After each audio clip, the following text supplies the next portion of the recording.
Uh, this is this is the Green and Black Wednesdays.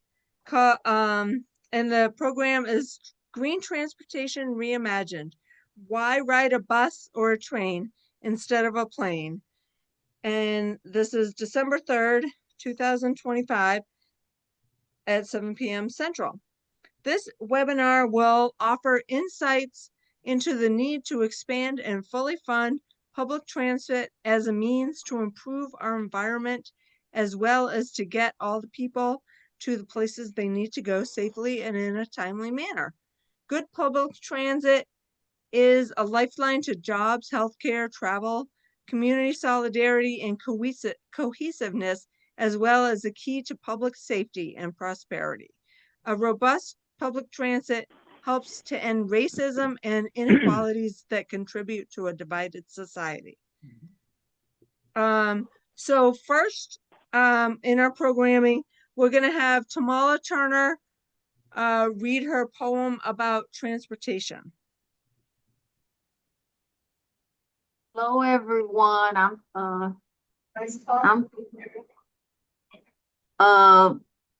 you also graciously called me a poet, but I'm not a poet. But I've always loved poetry since my fifth grade teacher introduced us to Langston Hughes, and Langston Hughes was just a fabulous, prolific writer. And so I want to start with a 16-word poem by him. And my fifth grade teacher, Miss Smith, would be so proud. Subway rush hour. Here. Mingled breath and smell so close. Mingled black and white so near. No room for fear. And in those 16 words, he has said it all. Um, Here's another one. Uh, about it's about the school bus. My son who passed away August 3rd, 2022, loved school buses. He was a little one, 3, 4, 5 years old. He loved them so much that he was carrying around big school buses, small school buses, and this is the bus. You know what's cool about going to school? Riding on the bus. You wave at your friends when the day just begins, and you're riding on the bus. Some kids are new, but you wave at them too when you're riding on the bus. Lazy heads snore, but the rest of us roar when we're riding on the bus. Old man Jones just sputters and groans when he's driving our bus. Stop that noise, or I'll toss a few boys right off the bus.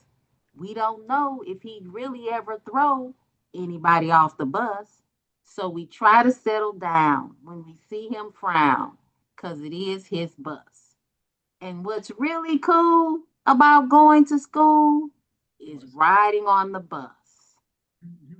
And the last one, I just Googled it, and I just liked the rhythm of it. And I also liked it because it rhymed. My daddy, when I was little, used to say, well, it's not a poem if it doesn't rhyme. So here we go. The sky feels cold, the world a blur. A plane's a rush, a frantic spur. But ground bound steel, a steady beat, offers the ground a world to meet. No sky high fear, no distant plight, just watching the world day and night. Thank you all for listening. That was great. Thank you. And you got some applause there. Virtual applause.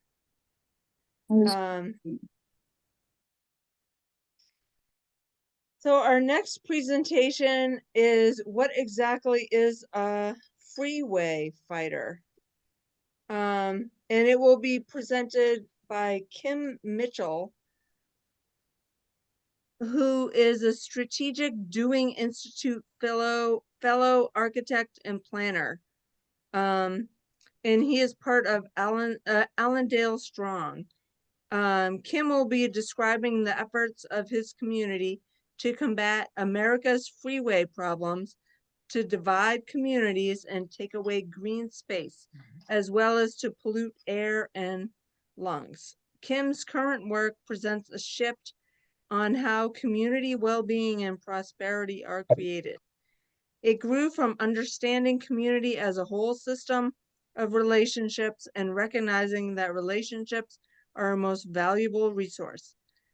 The work focus is raising community relational capacities to imagine futures that lovingly and persistently brought to life by coming a learning doing community guided by relational leadership teams.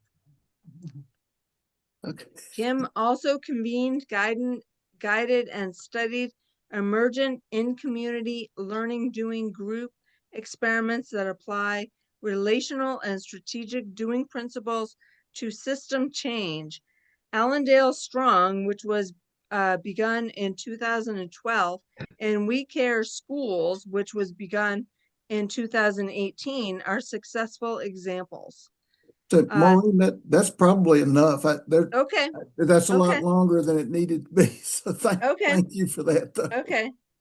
Take it away, Kim. Okay, thanks, Maureen.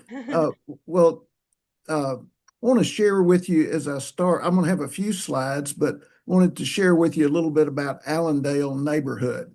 It's the first neighborhood adjacent to the central business district of Shreveport, Louisiana. In 1950, the 800 acres of the neighborhood contained or was home to about 34,000 people. So pretty compact. It was very diverse, mixed race, but predominantly a Black neighborhood in 1950 when the decision was made to cut up Shreveport into quadrants with I-20 and then later I-49. I-20 displaced 5,000 people from Allendale's neighborhood.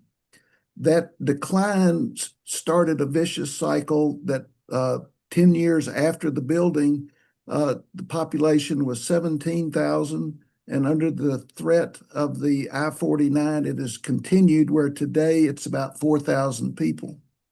This meeting is being recorded. In 2006, in response to Hurricane Katrina, there was an effort with a nonprofit, Community Renewal, and the Fuller Center for Housing that partnered with first-time homeowners and built about 50 homes.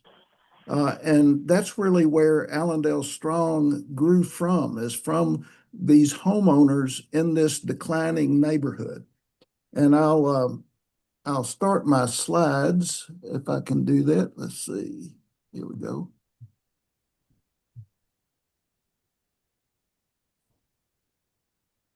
Somebody else's.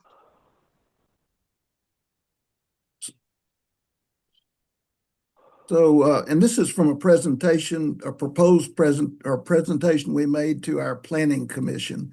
But Allendale Strong began in 2012 with a group of 15 neighbors.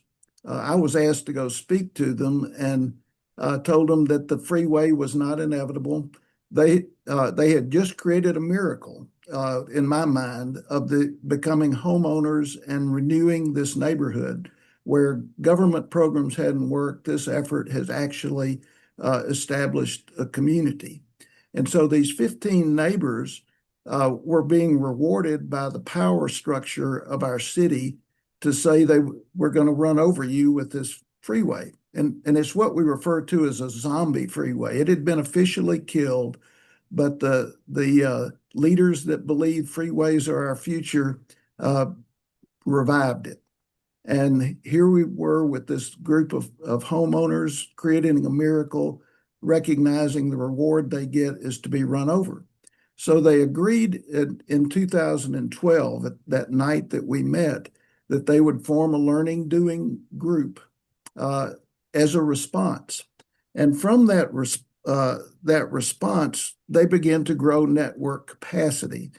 Chuck Milleron of Strong Towns is a big fan of Allendale Strong. He's included in chapter 8 of his book, Confessions of a Recovering Engineer. He talks about our fight. And so we grew network capacity across the city and then across the country. In 2021, we recognized other cities in Louisiana were fighting this same issue. So we formed a statewide coalition that we refer to as Four Corners Coalition for Transportation Reform. And then that same year, we were a part of a group that formed the Freeway Fighters Network. It was supported by the Congress for New Urbanism and now by America Walks. And it's a wonderful group for any of you that are involved in freeway fighting or trying to change the public mindset or government mindset about it. This group shares their fights and shares information, collaborates, and it's really a good group to be a part of. And when we met with the council or with the planning commission in the last couple of years, we wanted to share with them what we had learned and not just be fighting, but to propose something we could work on together.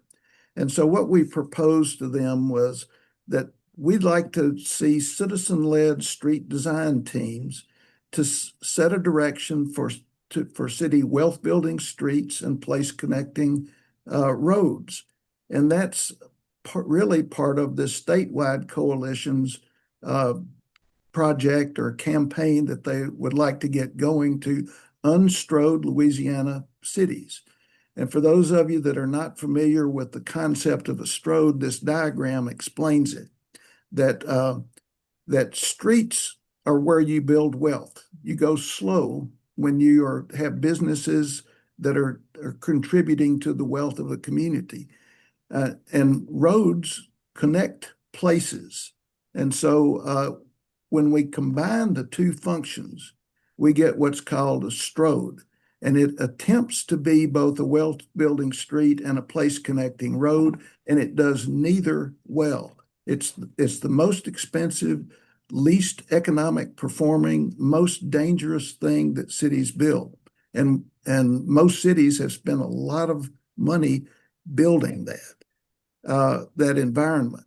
And we really wanted to change public participation. So we're asking the Planning Commission to help us encourage more citizen-led learning doing groups, that we saw opportunities in incremental development and ownership of housing and business, cooperative businesses, improving parks, and then just empowering new pathways to improve our city that are not government-led, but citizen-led.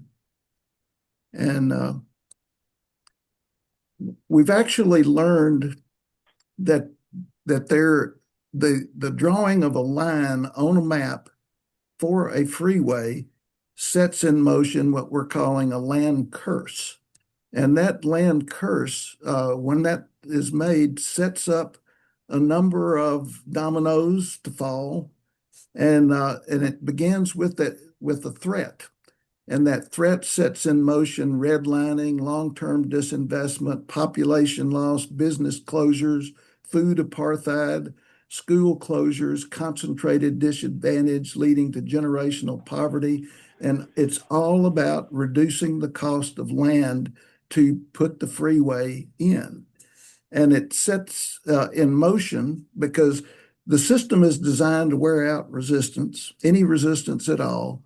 And public engagement is just a check the box abuse of citizenry. So the second stage of this land curse sets up more dominoes to fall that begin with the loss of home ownership.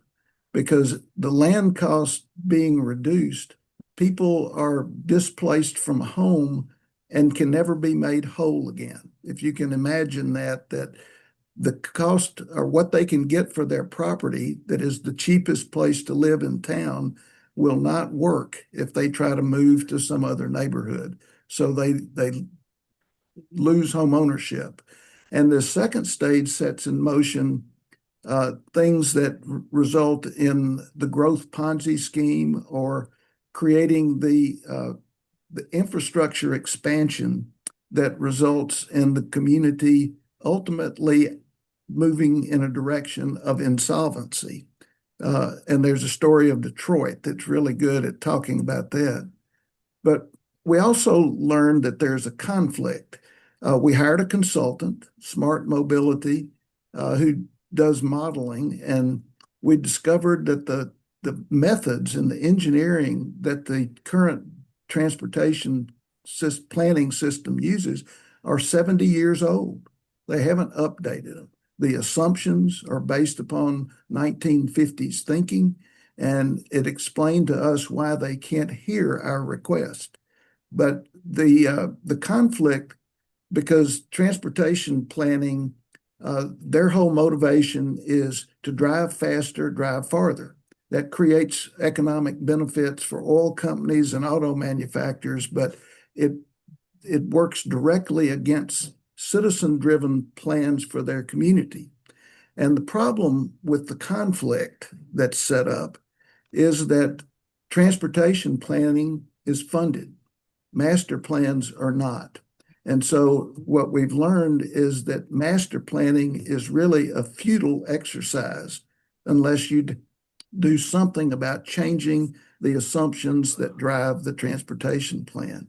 The example here is of employment inputs that they use shows that we're losing jobs in the inner city and spreading jobs to the outlying areas, which our consultant said that this is nonsensical and that the fix for it, because we offered fixes for the number of problems he found in their modeling, is eliminate the red dots and reduce the blue dots by 88%. So we came up with a game to deal with this assumption problem or mindset problem, because the mindsets are deeply embedded in our leadership who believe that the way to prosperity is building freeways. They really cannot see the harm that's been caused.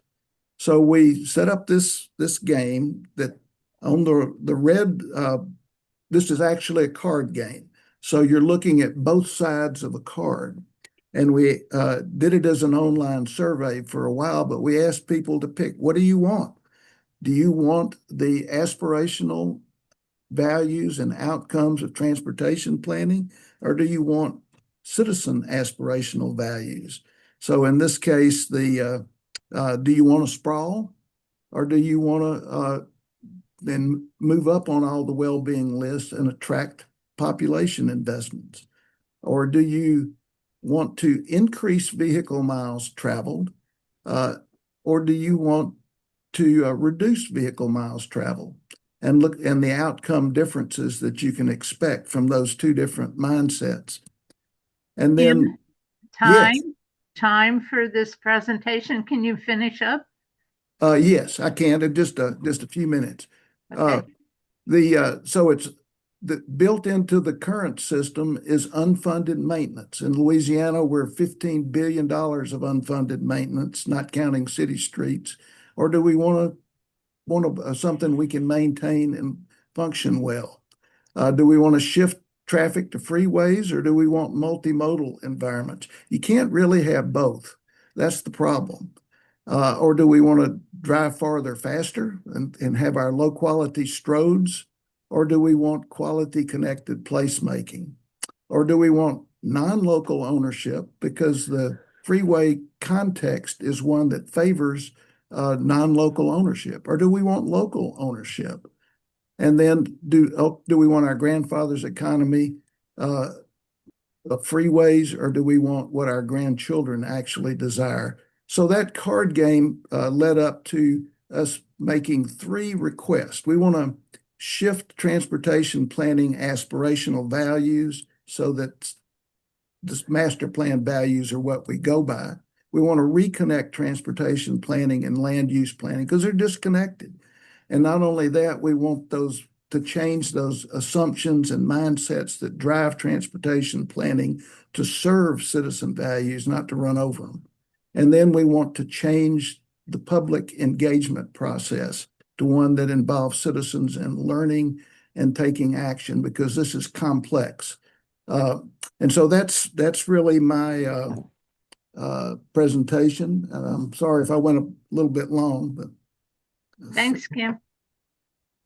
Yeah, that was fascinating. I always say, we need to do things more for the citizens, for the taxpayers, instead of just for the businesses.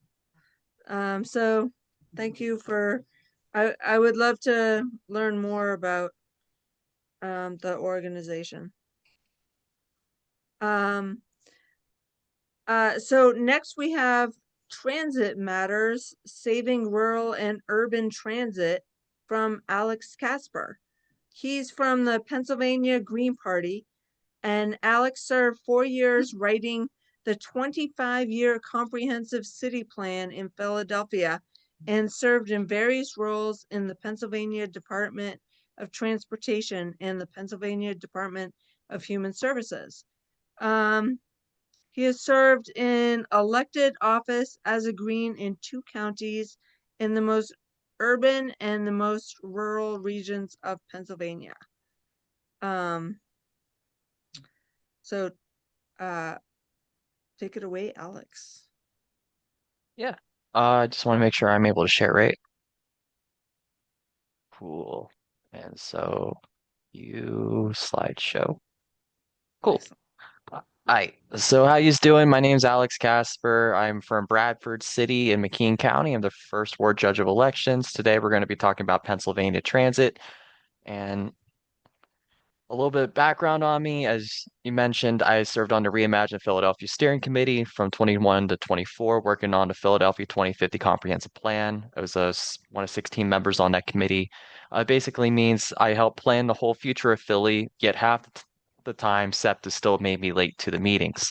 I was also an inspector of elections in Philly, a judge of elections in Bradford, a former SEPTA and paratransit receptionist, a former UPS package handler, and most importantly, a PA Consumer Service Center receptionist helping folks apply for food stamps and Medicaid.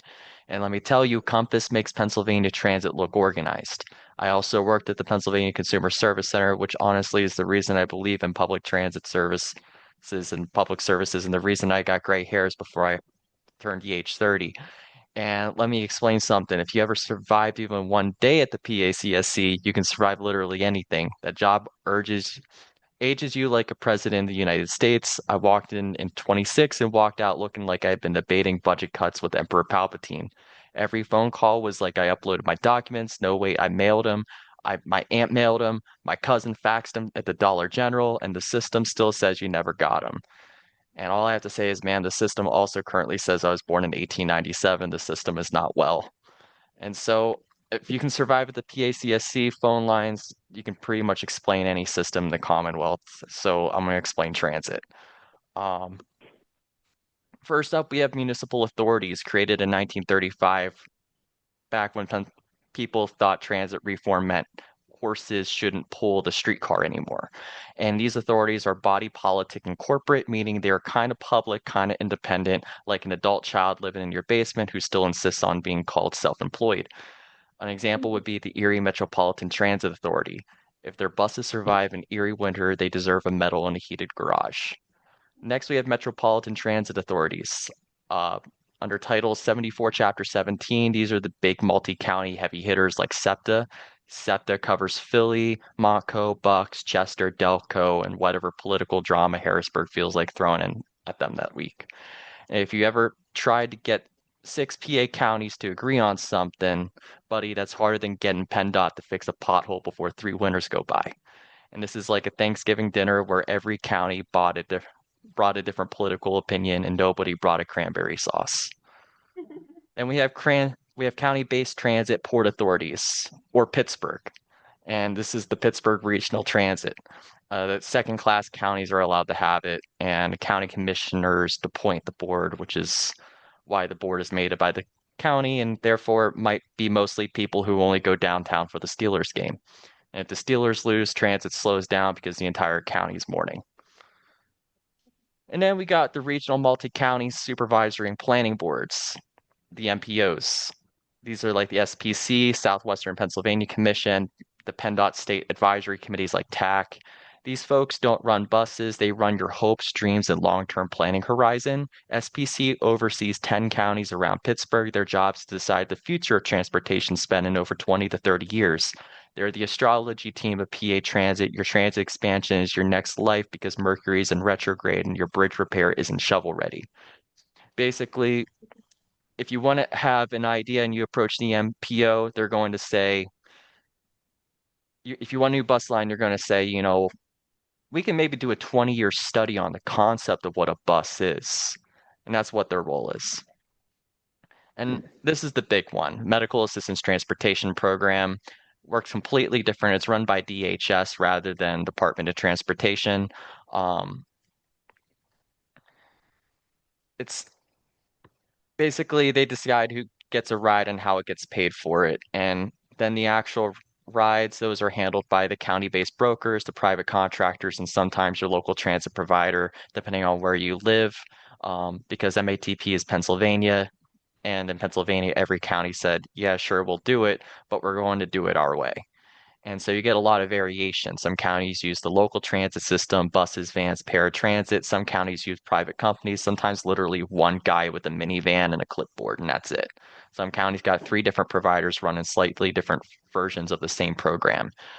And so MATP doesn't get its funding from fares or transit. It gets it directly from Medicaid and EMT allocations. So it's a completely separate track, totally separate pot, totally separate headaches, but it's all budgeted in the same exact allocations for some of these authorities. And so they're all impacted. And so we have so many different types because Pennsylvania is a very diverse state. Our states, we've got rural communities, we have urban communities, we have the second most population dense major city, and we have places where less than 3,000 people live in 700 square miles. And so we have various different systems. They've received different types of funding. Federal funding mostly goes to rural systems, and it usually comes through FTA formula grants, capital programs, competitive grants, funds you only win if you have a 400 hours to write an application. And then there's capital projects. We're building a whole bunch of them. They were all approved in 2023, but the Republicans just took away their funding to give it to the state police. And so all the different types of systems, as you see, their fundings are all different. They got different funding formulas. It's basically PennDOT decided to be like Oprah. They decided to say, you get a funding formula, you get a funding formula. No, you don't get a funding formula. You're too rural. And so that's how it is. All the numbers look different and how funding gets translated. It's not one piece of the pie. It's very complicated, and even the legislators can't explain it to you. And so because it's this complicated, what are we going to do about that? Well, you clearly can't change the system by just organizing in your own town. Many Green Party chapters, they just organize in their own community. I was a state party secretary. I was the lead ballot access I was the co-lead for our Green Wave team, which is our ballot access team in Pennsylvania. The day after I submitted signatures for Jill Stein, I got hit by a car, and I went homeless, and I got elected in Bradford in 11 months. But we can't just change our transit system for Bradford City and just by organizing in Bradford. We have to organize in our neighboring counties and in our neighbor's neighboring county, because that's who controls our transit. And so it's a complicated system. Nobody can really answer how it works. There's a lot of different funding funds, and each system runs differently because it's different types of systems. Different boards are getting appointed differently, and because of this, you have to organize in those different counties. If it's a single municipality authority, the local council appoints. And so if you're a single municipal authority like Mount Carmel, that's a little bit easier. But if it's a joint authority, all the participating municipalities appoint. if it's a metro authority, the governor, the legislative leaders, the counties, and big city mayors appoint. And that's what makes it so complicated. Is most counties are under these metropolitan systems rather than just a single uh, municipal system or a joint system. And so who determines these appointments? As I mentioned, the county commissioners, city reps, PennDOT reps, transit city reps, and private citizens you never heard of. These would be for like the MPOs and for the the SPC that I mentioned, the folks who do the big studies. And all these boards, it's a Noah's Ark with meeting minutes. There's always two of them from each of these representatives. And what determines the method of appointment factors include which counties people are in, whether they're from Philly, Pittsburgh, or whether PennDOT wants control, whether the founding agreements say, and who wrote the bylaws. To change the transit system, you have to get approval from other counties. And so you had to build power in other places to fix your own. And so this is where we build rural and urban unity. You have to build unity between places like Philadelphia and Potter County, because if you don't, there's no power. You're not going to shake the capital. But if you get someone from Potter County and West Philly to show up, the capital is going to be shook. Um, we have 67 counties in PA. The structure forces regional coalition building. Data alone isn't enough. We need people from different regions to actually tell their stories, because I just showed you a bunch of data. Those numbers don't make much sense to me either. And I planned a county. I planned our most complicated county in Philadelphia. If you showed me a bunch of numbers, I'm going to tell you this looks expensive and complicated. And most legislators will tell you the same thing. How you actually get their mindset changed is you actually get everybody to show up from all different regions, all different counties, that tell their personal stories of why it's important, how they need this to get healthcare, how people in my community need to travel 150 miles to Pittsburgh to see certain specialists, and they only can get there if they take a Medicaid bus. And so we have to have core principles then if we're going to be building rural and urban unity projects. And rural urban unity projects are run by narrative initiatives. We've partnered with them with Transit for All PA to build our initiative this year. They do case studies on rural and urban projects like Transit for All. They also did one in other states for community college education and for other initiatives as well. But the main goals are, we have to have principles like mutual respect for different regions, shared interests between regions, no stereotypes between regions, building bridges between regions, and having local leadership from different regions. It has to be balanced. Basically, don't be a jerk. Listen to people. Don't assume rural folks are one thing and urban folks are another. There has to be shared agenda development. You have to do assemblies, listening sessions, unity platforms, shared regional priority lists. It's democracy, but with snacks. Thank you. Coordinated. Thank you, Alex. Finish up. Go ahead, finish up. Sure. And then we also need coordinated campaigns, rural urban groups teaming up, joint messaging, shared policy fights. We need a narrative shift program. We need to create stories that show how we're similar, how divisions manufacture, and how cooperation wins, because these stories beat spreadsheets every day of the week. Cross-border organizing infrastructure. We have to go across our borders because some communities have poverty as a skill, and some communities have tons of talent who don't know what to do. And some communities have a lot of skill, but don't have enough talent to be able to fulfill the work where they live. This is a cross-border inter-regional effort to be able to organize 45,000 volunteers in the biggest statewide campaign for an issue in recent history. We have to focus on building co-ops, land trusts, food hubs, energy projects, participatory budgeting. There's so many different models that we can apply rural urban unity projects to, not just transit. And building it as a mobilizing and rapid response network builds unity and builds power in a way that we don't see by just staying stuck within our silos. It's done through building rapid response teams, exchange visits, shared policy testimony, unified messaging. If something happens in one county, everyone shows up and the state shows up. Education and political literacy. It's how the economy works, how policies affect communities, and how we challenge bad ideas, and how to not get bamboozled by corporate talking points. And we got to build bases, recruit new leaders, support folks running for boards, and building power in every place, even the places we don't think there's power.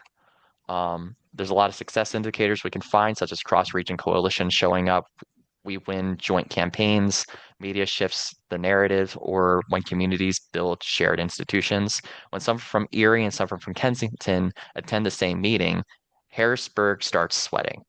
And so we have to have long-term visions where rural and urban cooperation occurs, shared political coalitions are built, resilient local economies are formed, and democratic structures and are occurring, and less division exists between our communities. Time, Alex. So thank you. Okay, I'm gonna thanks include so a much, fundraiser in the Alex. chat. Thanks so much. This is like a daunting process, and you described it very well and humorously and everything. So if I have any questions getting started in Southbridge, I'm gonna call you first. Um, even though we're in a different state, but maybe similar. So thank you for all that you did. Okay, our next presentation is about Kansas City buses that are no longer free. And the presentation will be done by Yannips. And I hope I'm pronouncing it right. Lukas Yanni. Lucas. Okay. That's a new one. Oh. Okay. He's the Party of Socialism and Liberation, PSL. Lukas is a Kansas City resident and transportation planner with 8 years experience in transit planning. Lukas understands most of the effective ways to fight climate change and address social inequalities is through planning and building sustainable communities with accessible and robust transit networks. Thank you, Lukas. All right, thank you very much. I'm happy to be here. Yeah, I'm Lukas Yanni. Like Alexander was saying, there's a big structure to all these different planning things, and I work at the MPO here in Kansas City. So that's my role. I'm primarily in charge of transit and transit-related projects. All opinions are my own. This is not my employer at all. I am a member of the Party for Socialism and Liberation. It's a Marxist-Leninist party, and we have been struggling to fight for transit here in Kansas City. There's been a lot of cuts that have been happening, or threats of cuts that have been kind of coming down based on lack of regional funding and lack of state funding. That's a huge problem in Missouri. Missouri, I think, puts up a grand total of $5 million for transit statewide, which is nothing. But with that, I'm going to go ahead and start my presentation. This is a little bit not what I thought would be happening. So this is one of the things that we did for our campaign, is we just kind of kicked it off with how did we get here, what's going on. But yeah, so with that, I'm going to move through my slides real quick here. But yeah, so systems define outcomes, and I'll be quick about this. So I'll skip a few of these slides here. But why is transit important? I think we all know and have been saying earlier in this conversation. We care about social inequity. We care about the environmental benefits, the public health benefits, traffic reduction, and creating walkable neighborhoods where you want to be, where you want to actually, spend your time and build community, all that. Climate change. This here is a map of the carbon emissions per household, and you can see clearly that the suburbs, those red areas surrounding those green centers, produce far more carbon dioxide than the urban centers themselves. This is the Northeast Corridor. So you can see, for example, New York City, green. There's a lot of, people think like cities, oh, they're dirty. But per capita, they're far cleaner than the suburban areas, actually more on par with the rural areas in terms of how clean they are per capita. So that's very interesting. A lot of people don't really seem to know that. But with that, we used to have a huge transit network in the United States. I'm sure some people have been around long enough to have experienced some of this, because it wasn't that long ago that we had a very robust transit system in this country. You could take a train pretty much anywhere you wanted. It might take a while, but you could get there. And now we have a very emaciated system nationwide. And that was a choice. These were all policy choices that were made over the decades that preceded. I wanted to highlight a little bit about Kansas City, how it used to be much more dense and urban, but I think currently has like the most lane miles per capita of any other city in America. So they went heavy into car infrastructure. You can see here in this picture the construction of one of the highways that bisects downtown from the river market. If you're familiar with Kansas City at all, these are two very vibrant neighborhoods that just got bombed pretty much straight through to build this highway trench. And I bet we could all agree that it's far better the way it was before than it is now. These are some pictures of the neighborhoods after that. So we have on the top left the river market, and on the right you can see the downtown. On the bottom you have where the highway basically destroyed the river market. You have the two buildings there as a reference point. So it changed the landscape enormously. Why am I bringing that up? Because I'll get into that a little bit later here, but just keep that in mind. A lot of these highways destroyed the urban fabric of our cities. We also used to be able to have better connections to outlying regional cities, like Lawrence, St. Joe, Leavenworth, all that were connected with electric trains. Everyone talks about how, oh, it's impossible. How is it that we're talking about high-speed rail or electrifying the rail networks we have? That's impossible. Well, we had that. We had that less than 100 years ago, and Union Station was the heart of that. So in 1917, this was the heart or the height of Union Station in terms of traffic. There was over 200 or up to 271 trains in a single day in 1917. I know that was during World War I, so that was a huge economic driver. I'm sure a lot of those trains were military related, but still 271 trains per day. That's insane.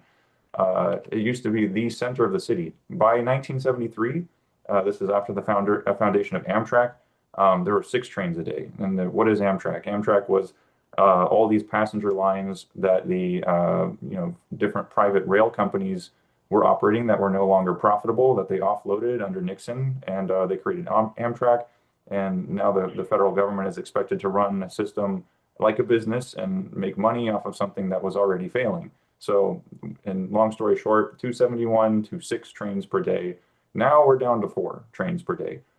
Union Station was almost destroyed actually until they had a bi-state tax that was instituted on both the Kansas and Missouri sides of the state to help fund this revitalization. Now it's a huge attraction, but still it's not really a transportation hub anymore. I'm bringing this up because I'm showing there's shifting priorities here. Why was that? So Kansas City had a huge streetcar network, one of the biggest in the nation, I think the 3rd largest in the nation. Yeah, there we go. Second only behind Chicago and San Francisco. So at the time, it was an enormous system, 750 cars in service. And it was kind of the lifeblood of Kansas City. That's how people got around. This right here on the side is a map that shows the beginning of the motor bus kind of network being merged with this streetcar network. And that's important. So a little bit of this, what did it look like? 12th and Broadway, this is downtown, 12th and Troost. This is a very poor neighborhood on the east side where it's been redlined. So how did that happen? Streetcar conspiracy. I know it's not entirely scientific, but to go into this, there is a financial incentive to destroy these networks with the rise of the automobile and people selling oil, gas, cars, tires, all these things. Streetcars don't run on those, but it does is buses. So if I buy all the streetcar lines and start to replace them with buses, the transportation of the future, now all of a sudden they need to buy oil and gas and all the car parts and tires that come along with it. And not only that, I can run these systems into the ground and start to make people buy more cars. So this is a very interesting picture here. I don't remember, I think I had a caption on it, but this is in Minneapolis, I believe. This is the city government signing over the streetcar network to a private entity to run the buses, National City Line. If you look them up, you can see that they bought a lot of streetcar networks nationally. So that's probably in your city. They used to have a network that was purchased by this shell company, or I guess kind of a subsidiary of Ford, Standard Oil, all these different companies use this company to buy them out and destroy them.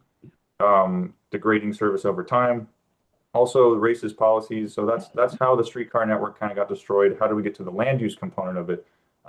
So the GI Bill in 44 under FDR provided very cheap loans to GIs, white only, coming back from World War II, so that they could buy homes in newly built suburbs. In 1949, on top of that, we have urban renewal, where Harry S. Truman started destroying neighborhoods and urban cores, primarily black and brown and poor neighborhoods, displacing over 1 million people over the period of this policy. And then in 56, we have the Highway Act, which kind of brings it all together, cementing the car as the dominant mode of transportation. So we have suburbia now. So again, we have, Black veterans were not allowed to get loans to move into these new suburbs. Urban renewal was a policy to destroy a lot of the downtowns that we know. And this is one of the, you can see here in Boston, they're destroying a lot of the land to help build new highways and stuff. Federal Highway Act.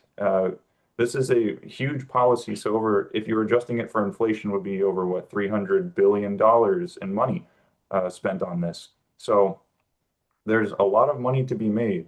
In capitalism, right? The economy kind of captures the government, and the government then is looted on behalf of these private interests.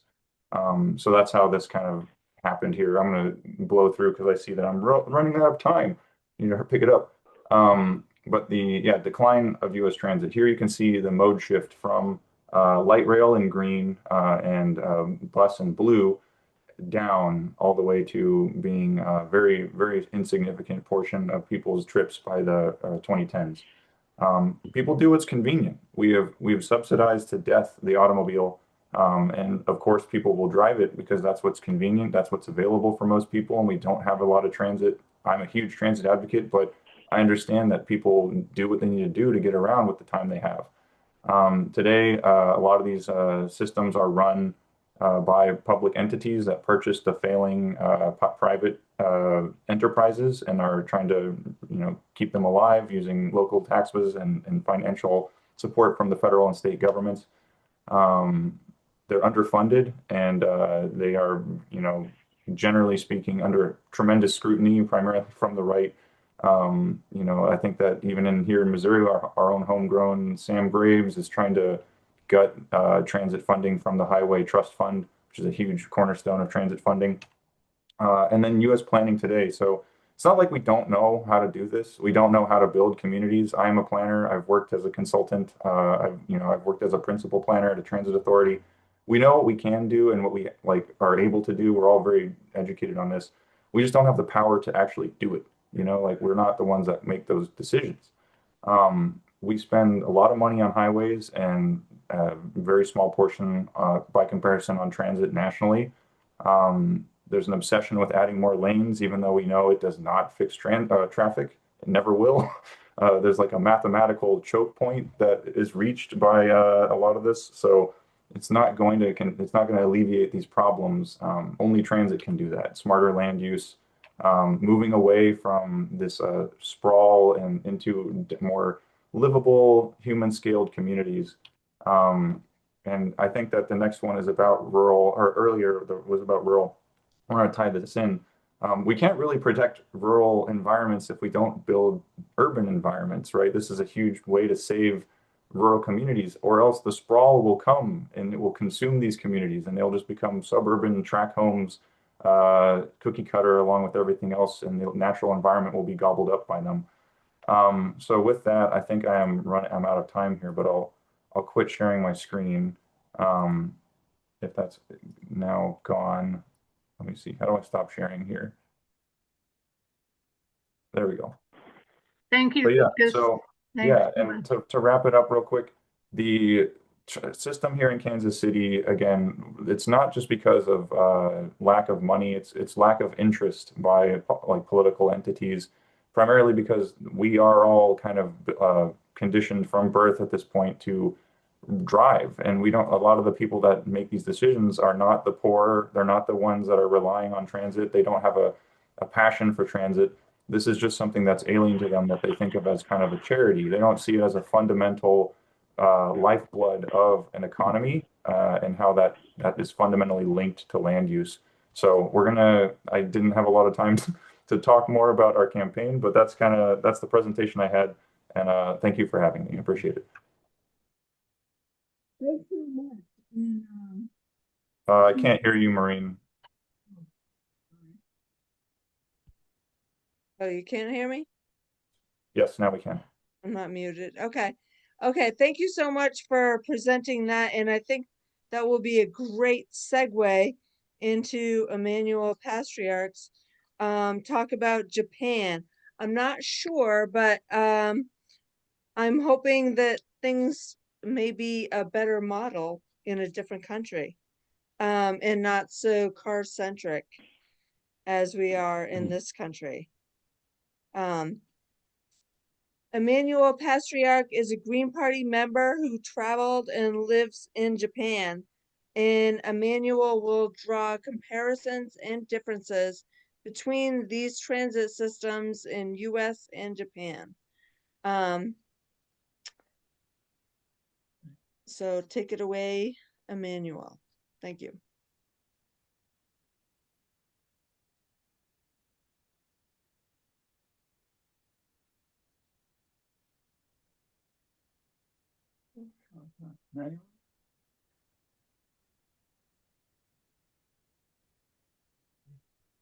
Emmanuel, I think you're on mute. Oh.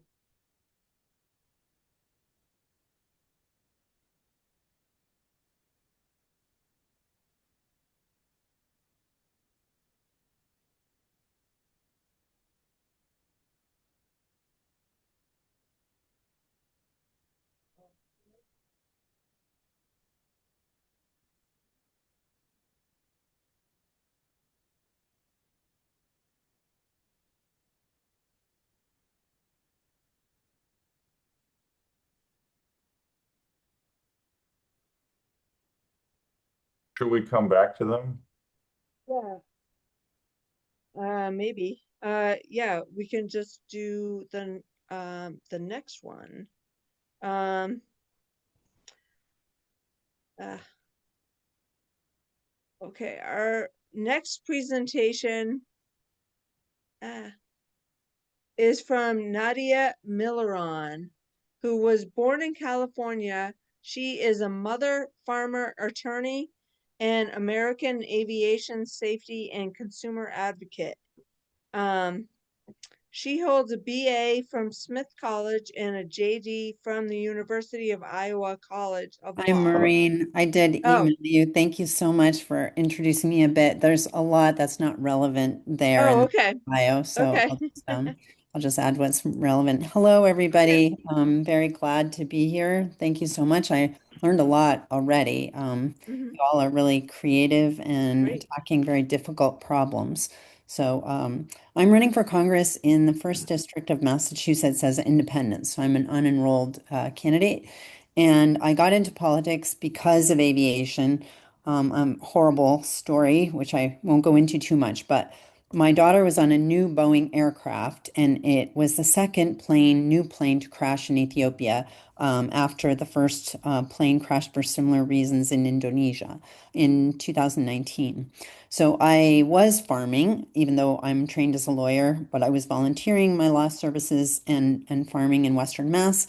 And I didn't think that politics was really something that was productive to get into. I just thought it was a swamp. But the thing is that the swamp gets worse and worse, and then it kills us. So that's exactly what happened to my family. This plane was new. It was produced in a defective manner. It was certified fraudulently. I can't say that word, but you understand me.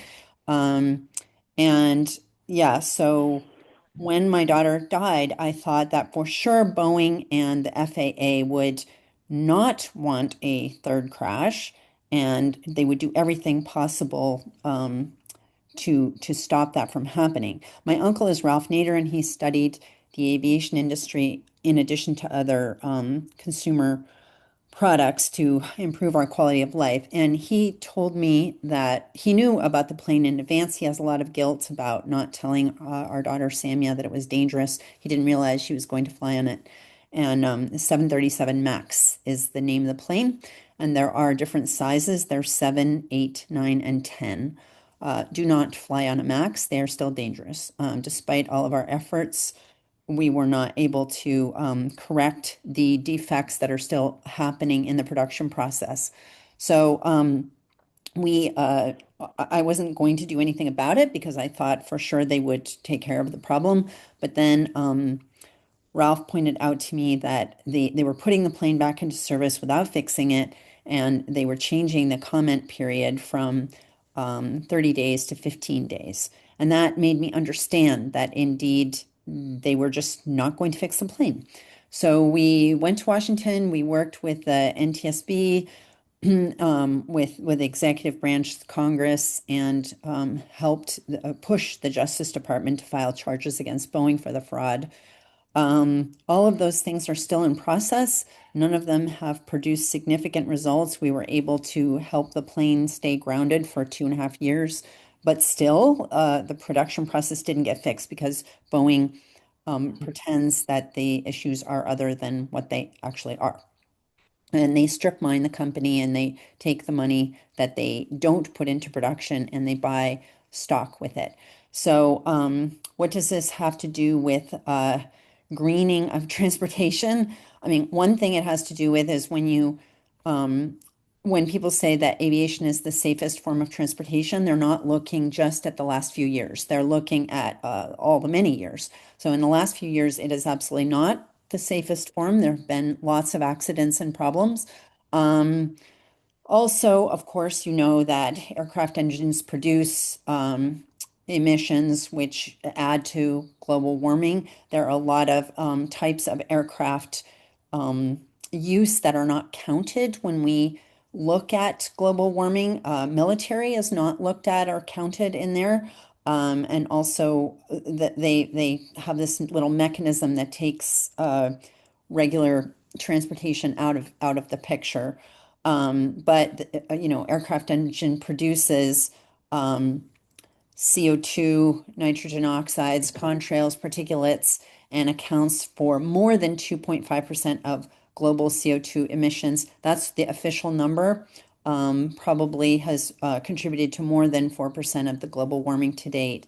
The aircraft industry has become more fuel efficient over the last few years, but the volume of air travel has increased a lot. So by 2020, emissions were 70% higher than in 2005, and they could grow to 300% from the 2005 figures by 2050.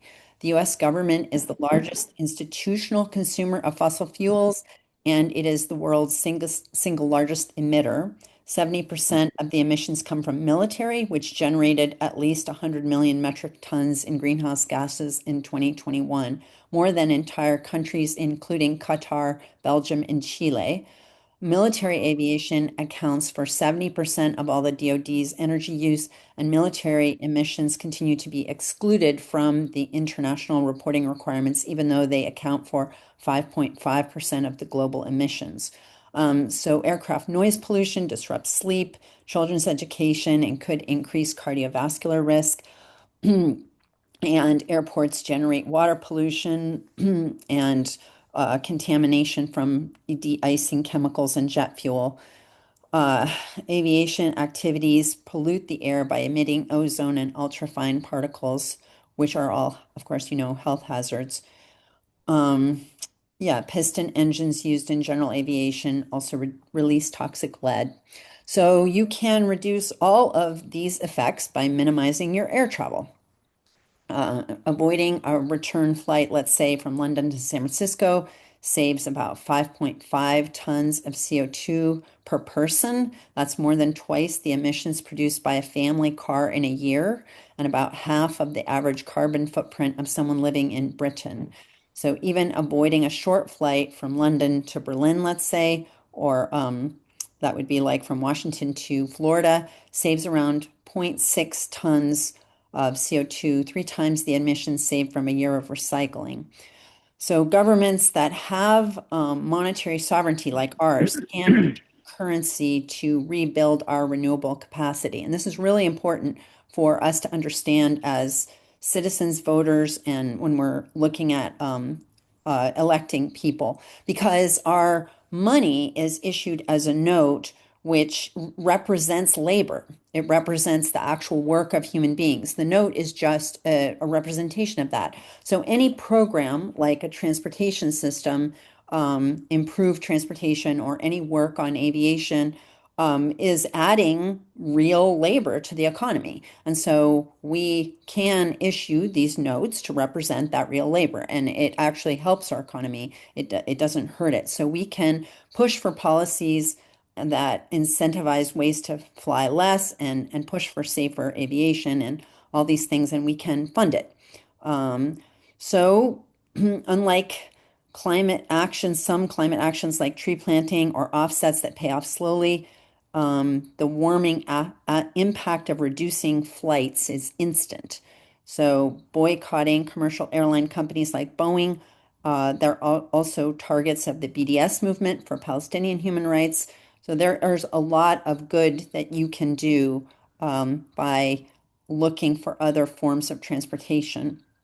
And I want to say that I'm going to end more quickly than I need to, but that maybe that will help with the whole transportation, all of the timing of the program. But I just want to urge you all to make your own decisions and don't fly on a max, and look into the fact that in the United States, we don't have certified engineers working on transportation, that is for car production or airplane production. All those decisions are made in groups. Nobody has responsibility to make those decisions. So they also don't have the accountability.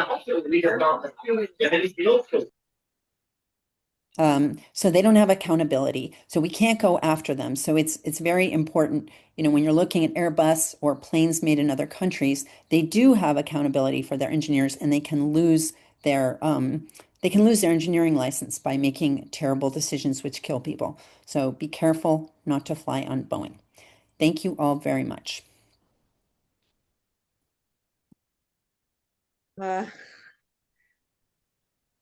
Thank you. That was wonderful. Very scary, but good to hear. Important to hear. Emmanuel, I don't know if you are there. I'm here. Okay, great. Okay. I'm just getting my intro for you. Okay. Oh, okay. Okay. Hi, Emmanuel. I did kind of introduce you, and then we couldn't get you.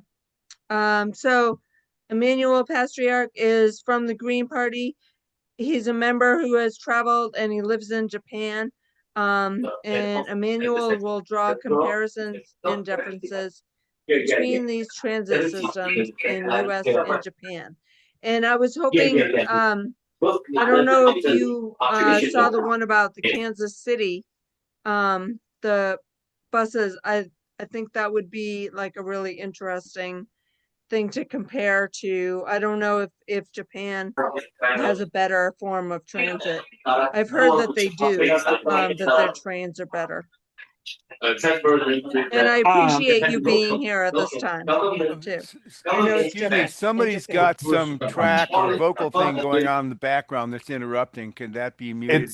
It's coming from Emmanuel. Your background noise is coming through your system. Okay, thank you. Well, It's just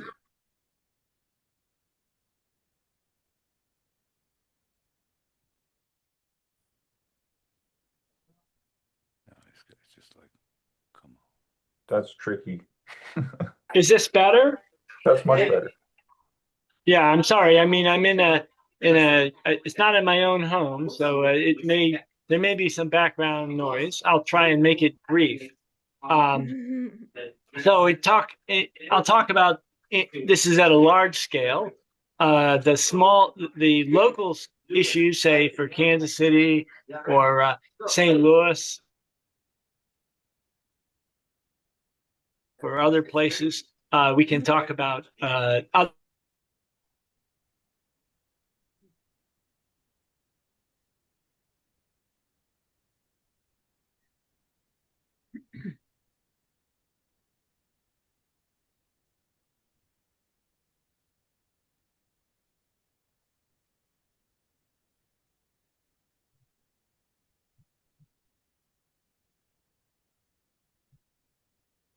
Okay, looks like the screen is frozen, and everybody should understand it's difficult for Emmanuel because he is in Japan and it's the middle of the night for him. So we're so glad he came. But Okay, also push for the interstate highway system. This and also for buses over trains, and that was driven largely because of the massive overcapacity for the building of tanks from World War II, and also supply of petroleum for the war effort, which had to be used up, and there were other factors involved as well. And so the United States actively destroyed public transportation in 1950s and 1960s, and many places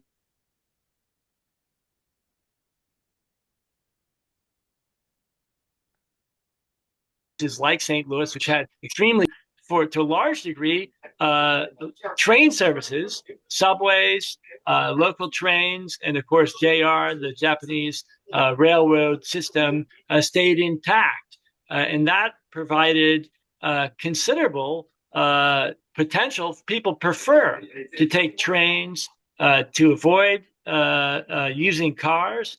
And in fact, in places like Nagoya, Tokyo, Osaka, many people don't own cars at all and find it more convenient to take trains to get around. I don't have a car at all, and there's no need for one. It's expensive to have one. Moreover, Japan has had, although it does exist in rural areas, has avoided the domination by Walmart, Costco, big supply systems where you have to have a car in order to feed yourself, or to go to school, to buy anything, and that process, I think, has been largely driven by multinational corporations who have lobbied at the national level and at the state and local level to essentially destroy the ability of citizens to create their own self-sufficient communities. I lived in Korea for 15 years as well, and Korea also has a far more advanced public transport system, and it would actually not be that hard to reestablish in the United States, and it would be a major source of jobs and of development in the United States. It would be simple, in a sense, to take all the money that's being spent on military adventures and military manufacturing and convert it over to public transportation. Sadly, we are in this terrible situation in which, because of the whole free trade ideology, the only factories left in many congressional districts are those related to military production, because all the other factories have been moved to Thailand or Malaysia or China. And so we have many local legislators, people in Congress, who are voting for increase in military spending in order to save the few jobs that are left. So I would want to advocate and say, I tend to be big picture because, for the simple reason that I'm not in the United States. I'm from Massachusetts, but I'm not involved, day to day with the Green Party activities in the United States, although I'd love to be, and this is my opportunity to be so. But I welcome any engagement, and if I can be helpful in terms of comparisons of Asia, or for that matter, exchanges. And I'll just close by saying that when I was in Korea, I worked on exchanges between local government in Korea and the United States and Japan.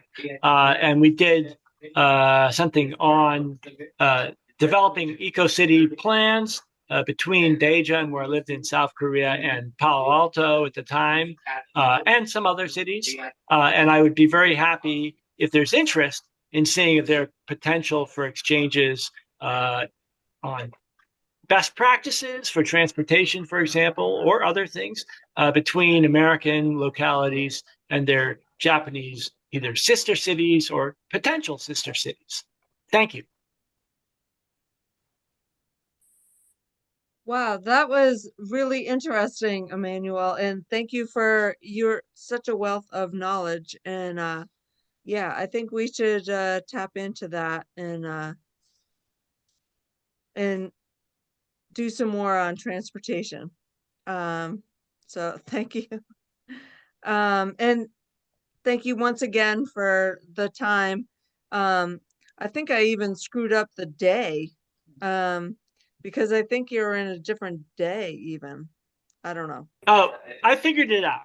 I got a little Okay. confused at first, but I would say in terms of being in Japan that what I mentioned about exchanges with local government in Japan, I've done it before. It's possible, and if anybody at their local level is interested, this is something the Green Party can do effectively, even without holding office, is to advocate for exchange of best practices. Say, look at what Japan has done in terms of public transportation in some city, and study it. Maybe visit the city. Maybe have exchanges between policymakers. Okay, that would be good. Okay, our next to the last presentation is Jerome Bauer and John Bauer-Buis, John George Bauer-Buis, and their presentation. Why doesn't everybody just fly a car, drive a bus, or go online? Yeah, I don't know if I got that right. Okay.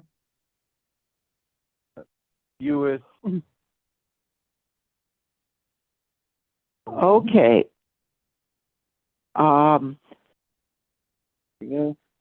Why do we need public transit? Why doesn't everybody just drive a car? That was the title of last year's Green Transportation Reimagined webinar. 2 rhetorical questions. My answers to the questions: we need public transit so everybody can get where everybody needs to go, and not everybody drives a car because not everybody can. I am blind, so I cannot drive a car. My presentation was well received, I guess, because ever since then we've been brainstorming variations on that title. Why doesn't everybody just drive a car, part 2? Why doesn't everybody just drive a golf cart? Why doesn't everybody just get a horse and drive a buggy? Why doesn't everybody just stay at home and go online? Why doesn't everybody just fly a car? Flying cars have been part of American popular culture since Fritz Lang's Metropolis.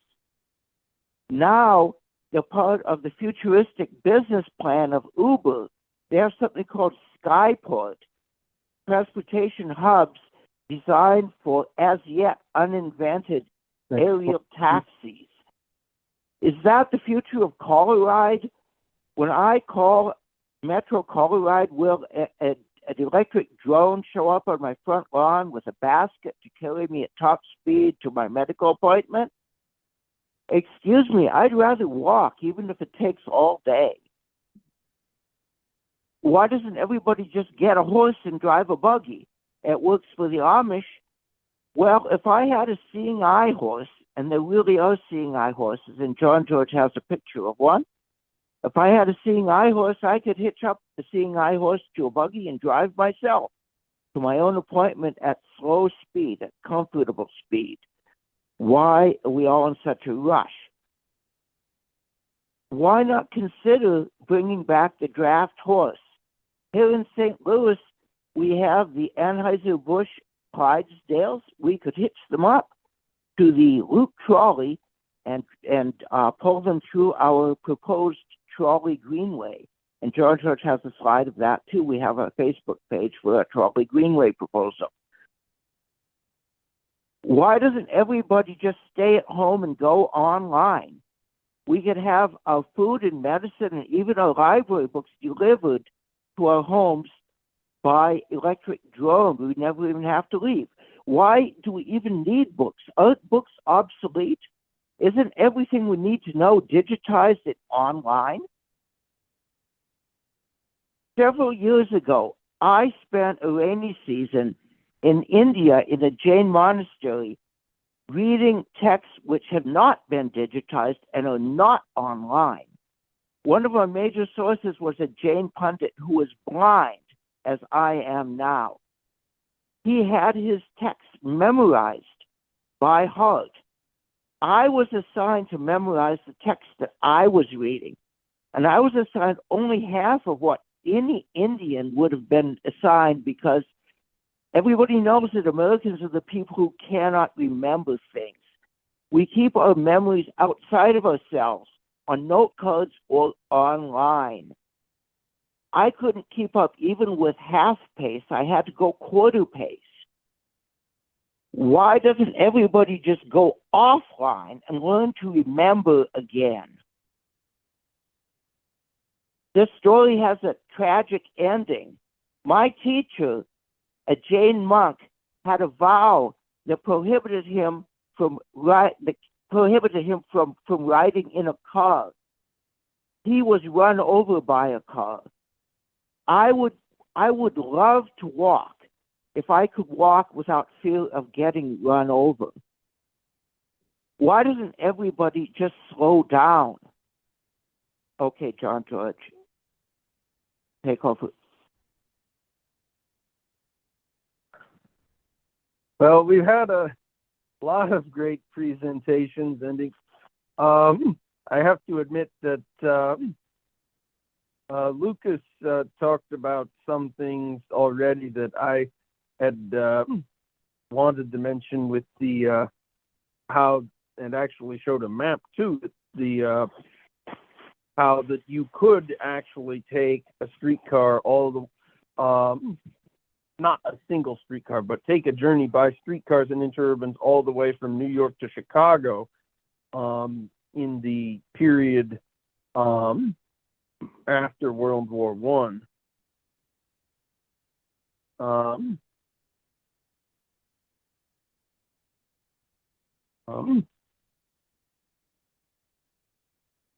Like, excuse me, to add, by the way, that the flying car shown in the upper right two pictures currently is expected to cost about $300,000 and is basically just an encased drone quadcopter with wheels. But it's still a fascinating piece of technology nonetheless.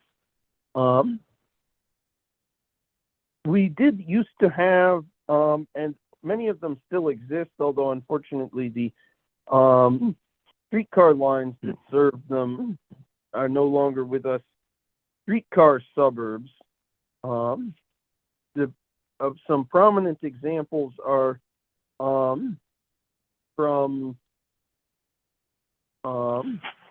Wilmette up close to Milwaukee along the north shore of Lake Michigan, although at least the ones through as far north as Kenosha still have train service.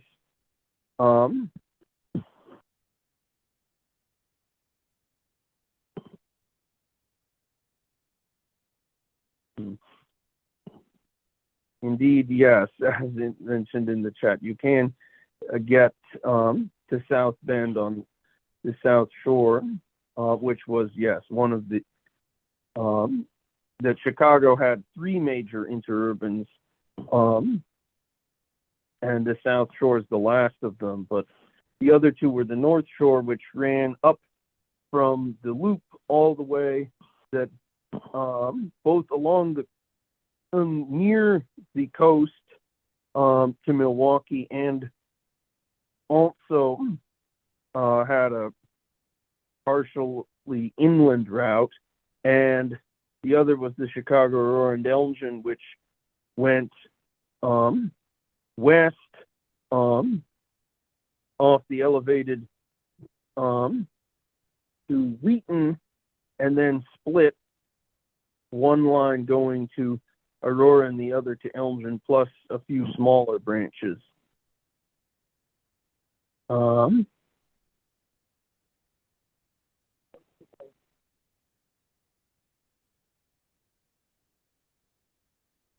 Yeah.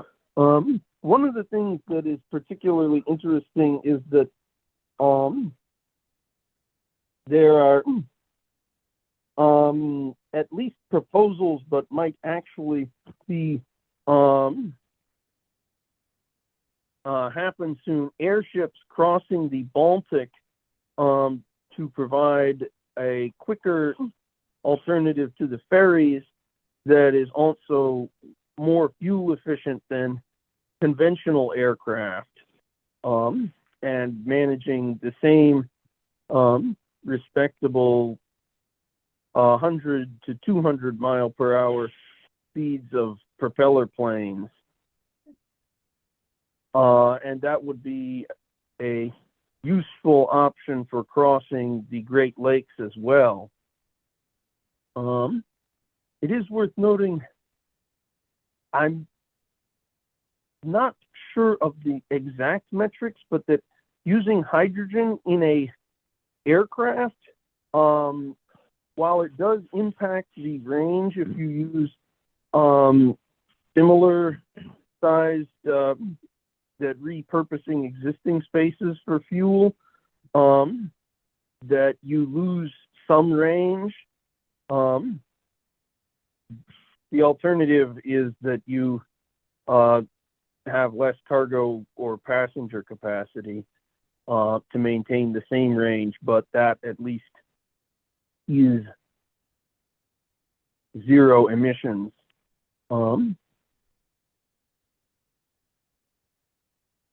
And you probably already have heard how that solar is already, without subsidies, competitive for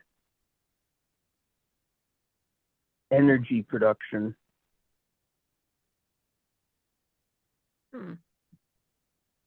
Alrighty. One more minute. Okay. Oh, okay. Okay. Also, I'm just going to get this out of the way now that I am going to recommend the book Metropolitan Corridor, which talks about railroads in general in the history of how that they built America. Talks about how they created the first suburbs, and also has an entire chapter devoted to how that the streetcar and interurban networks that used to serve not only the urban areas, but the rural areas, and that people could even flag down a car just passing by their house. Or as mentioned in another book, get off to go swimming, which my uncle will tell you more about later with the book Trolley Days. And that's part of it. Trolley Days is part of a trilogy. Thank you, John. Okay. So that should be our segue into our book reviews, although John George just gave one for the Metropolitan Corridor. Rachael, Braaten, do you have a review of Walkable Cities? You bet. Okay. You're on. So Walkable City by Jeff Speck is an instructional text for anyone who wants to understand how cities can be designed and planned for humans. Many people may not realize that we use our cars like prosthetic devices in order to fulfill our daily needs. It's a good way to put it. Walkable City shows us the way to design cities so that walking and biking can not only be safe, but also effective, useful, and enjoyable modes to accomplish daily living. How, you may ask, could my city be retrofitted to make driving a car optional? The first step is to narrow drive lanes. Many people may not realize that the reason you have such a hard time slowing down to the speed limit on certain roads is because the road isn't designed with human neurology in mind. Wide roads make us want to speed up. Oh. When we narrow roads, traffic slows, it becomes quieter, more hospitable to human use. It feels safer to walk on a sidewalk, and we've made room for other things. Maybe the bicycles can use that freed up space. Maybe that space can be used for parking, and businesses can become more viable along that stretch. If street parking can be available for businesses, there's more room for small businesses and less need for a parking lot. And parking lots are very uncomfortable places for humans and are not conducive to a walkable city. The second step to a walkable city is to allow for mixed use neighborhoods. Many of us, including myself, live in a neighborhood that consists of houses surrounded by yards. And while we may have a neighborhood park that we frequent, we may not have useful or enjoyable small businesses to frequent within walking distance from our homes.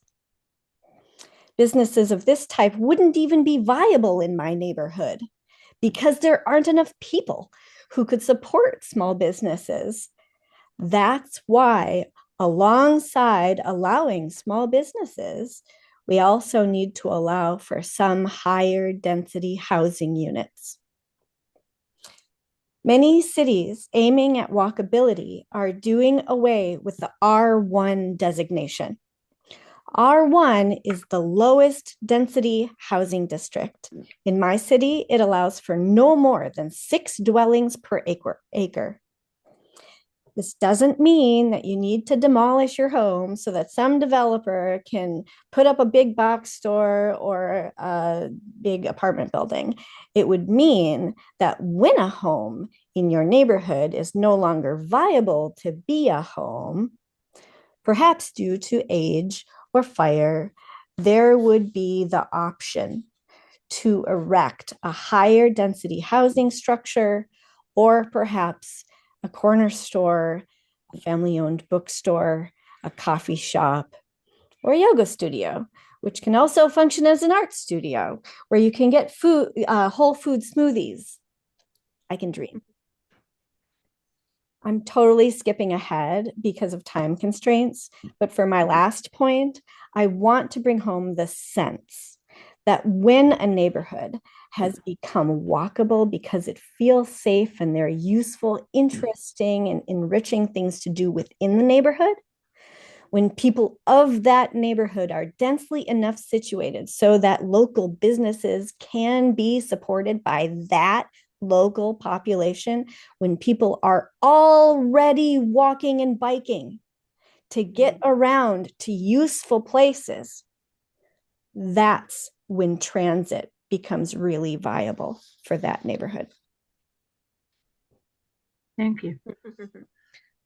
Thank you. Well, I want to go out and read that book now. That was good. Thank you. Okay, so next we're gonna have Jerome Bauer talking about trolley days, the first in a series of 3. Okay, yes. Thank you, Maureen. Maureen Doyle of the Massachusetts Green Party.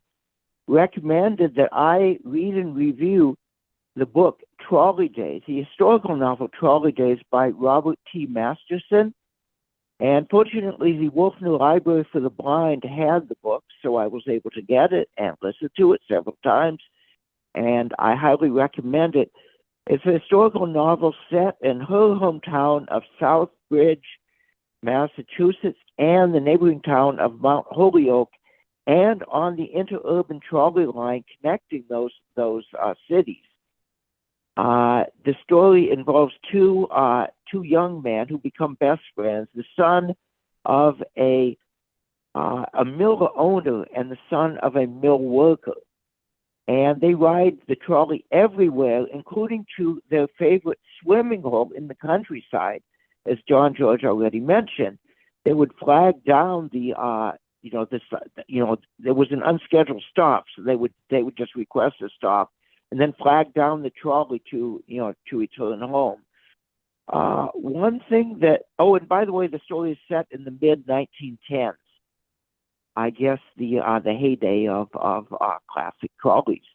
And I believe John George has a slide of a breezer car, an open-air trolley car, because the novel is very well researched and has a lot of details about transportation. Most of us seem to think of trolleys or streetcars as urban transportation systems. These days, many cities are trying to revive trolleys that they paved over their own trolley system, and now they're trying to bring them back for tourists. And these are generally considered, many people consider them gentrification projects. Certainly, the loop trolley in St. Louis is considered a gentrification project, and I've heard similar claims made about the Kansas City trolley. Well, neither streetcars nor gentrification are exclusively urban phenomena. The original gentrification project was the Homestead Act. It was designed to create a landed gentry in the United States from North European peasantry on land stolen from Aboriginal peoples. With very few exceptions, people of color were not included. There was one place in South Dakota where Black people were allowed to homestead, but generally it was Northern European white people only. And in the brochures used to advertise the Homestead Act in Europe, these brochures featured drawings of interurban streetcar lines set up to connect one homestead to another. Instead of dirt roads, they were proposing electric trolley systems. With very few exceptions, these were never built, and John George can tell you more about that. Mm-hmm. I highly recommend the book Trolley Days, and I think John George has a slide of another book, Jonathan Rabin's Bad Land, by the British journalist, where I get a lot of my information about the Homestead Act in Montana. All right, thanks, Jerome. This is going to be our final book review and everything. So I'm going to talk about Farewell My Subaru by Doug Fine. It was written in 2008, but I think it's still very relevant. And the subtitle is An Epic Adventure in Local Living. Fine admits to many contradictions and is humorous, but thorough and well-written novel. Feel free to count the contradictions. You can play a drinking game or whatever. He was acutely aware of the green marketing coming at him from all angles. Everything from sustainable mascara to green SUVs, he comments. In all his explorations of green living, Fine decides to run his vehicle on veggie fuel. However, he learns that he needs a diesel, and his decade-old Subaru Legacy isn't that. So he swaps it out for a ROAT, which stands for Ridiculously Oversized American Truck. He goes through the process to convert it, and he admits that, quote unquote, weaning himself from fossil fuels would be a slippery process. And Kevin Forrest of the Albuquerque Alternative Energies in New Mexico did the conversion of Fine's new monster truck in a few days, and Fine then got his veggie oil from a local restaurant in New Mexico. But he wonders how long before the grease supply becomes an issue. If we're supposed to be eating healthy and stuff, I wonder that too.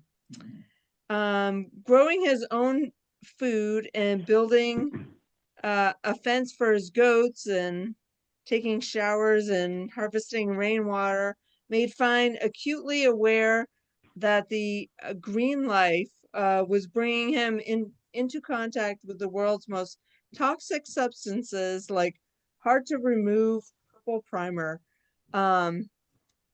and many things that were shipped from China via fossil fuels and God knows what polluting process. So I think it makes him more committed to local green living once all the parts are in place, after he had to deal with all these toxic things and finally got the purple off of his hands. So interspersed throughout the novel are facts and recipes, like every year the American adds 4 tons of carbon dioxide to the atmosphere based on food choices, and local recipes like enticing tomato basil snacks. Fine asks if people know how much jet fuel it takes to get an organic banana from Honduras, and says that the average tomato travels 1,500 miles from field to table. At times, Fine feels that green living involves too many tasks and is just too difficult, but he concludes that local and green living is not an all or nothing proposition, and decides he will stick to it in the end. So I heartily endorse reading this book, as well as 2 books mentioned within his book, James Howard Kunstler's The Long Emergency and Barbara Kingsolver's Animal Vegetable Miracle, which I will put in the chat. Thank you.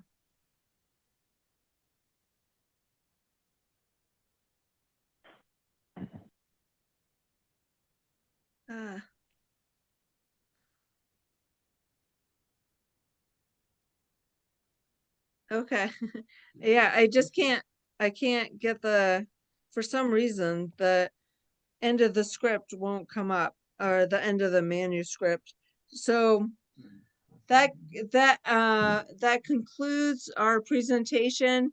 I don't know if there were any questions in the chat. I didn't see any. There have been questions in the chat. Give me just a second. Let me pull some up. Okay. The first one comes from John Kintry. The roof of a carport that is covered with solar panels would generate an average of about 20 kilowatts of electricity per day. An EV that gets 5 miles per kilowatt hour could be driven an average of 100 miles per day on 20 kilowatts per hour. A co-op owned EV that was charged from a solar carport might be driven 100 miles per day by co-op members. Is that viable? Yeah, Emmanuel, I don't know if you're still here. He would be a good one to answer that question. Nadia said that she had to leave. Alex, would you know if you're still here?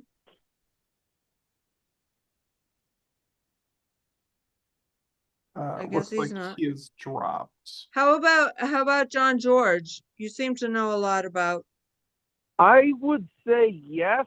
I'm not a mathematician, but generally that solar carports in particular and home solar are very good combinations that EV owners in general have reported that significant cost savings with them, because even if the EV is not being directly charged, as long as the amount of power that the EV consumes is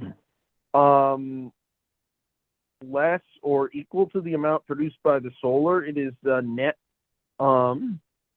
savings there. And also that the calculation, by the way, for replacing an existing car with an EV, that when you that's harder to do, but the calculation of new car EV versus gasoline or diesel it always favors the EV unless somebody is an extremely low mileage driver.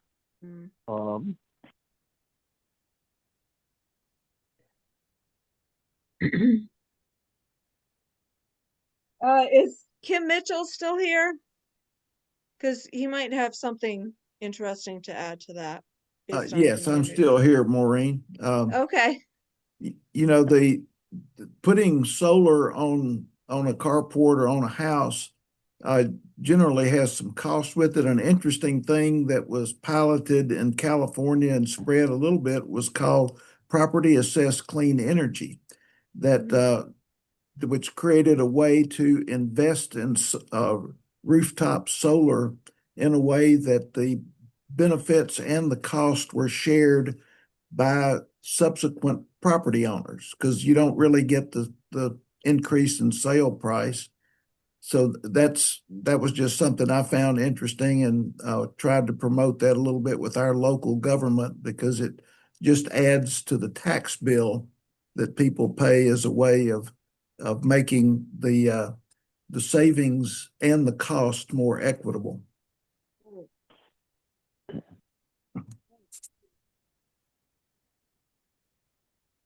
There's two hands, Don and myself, but other people feel free to raise your hand. Maureen might not be able to see all the hands. So, Don? Oh, okay. Listen, Chris, I don't know what sort of time I have, but feel free to tell me to shut up when I've gone too long. You have 1 minute. Oh, wow. Okay. The EV and solar panels are a complete fantasy. It just replaces electronic imperialism over fossil fuel imperialism, because what both of these calculations look at is just the use of the product and not the production of the product, and not the disposal of the product. So EVs might actually be worse than fossil fuel cars. I think we need to really be wary of things, of using phrases like renewable energy and clean energy. There is, I mean, generally, energy is not renewable. Energy is not clean. The only truly clean energy is less energy. I mean, there are forms of clean energy such as walking, riding a horse, but everything has an effect on the environment, and so these are generally really bad proposals. And so I would just say we need to think about, especially, I mean, I think one of the speakers tonight were really, really good. I think that what I liked most was the review of the book about walkable cities, because we usually think of transportation as how do you get everywhere you want to go more efficiently. But and in others, how do you get from point A to point B? What we should really be thinking about is how do we bring point A and point B closer together? And walkable cities is really the way to do that. I mean, buses certainly are less awful and less horrible than air transportation. But I mean, I don't know of anything that wastes a lot of energy more than some of the empty buses that I've only been the passenger on, and cars that are trains that are overwhelmingly empty. Just imagine the amount of energy put into building that train, into building those tracks, and so the really, I mean, issues like a locally grown food, walking from here to there, having everything, 90% of what you need, within walkable distance. I mean, the idea that Americans should be able to fly airplanes and go to as many other countries however they want to is, just the most blatant form of imperialism and colonialism that you could think of. The rest of the world survives with vastly less transportation, which to me is the true most green form of transportation. Anybody else want to chime in? Yeah, may I add something to that? I put my hand Yes. there. I agree with a lot of what you're saying. However, I do want to have that caveat of the buses and the trains are not your enemy here. They are the tool that will enable density. So why is nobody on the bus? Why are the buses empty? Why is the train empty? It's not because they're inherently bad. They're not essentially bad, right? They're just not fulfilling the needs that people have because our communities are not built in a walkable way currently. So it's not that we can't have a bus or a train. That is going to be an essential part of the solution here.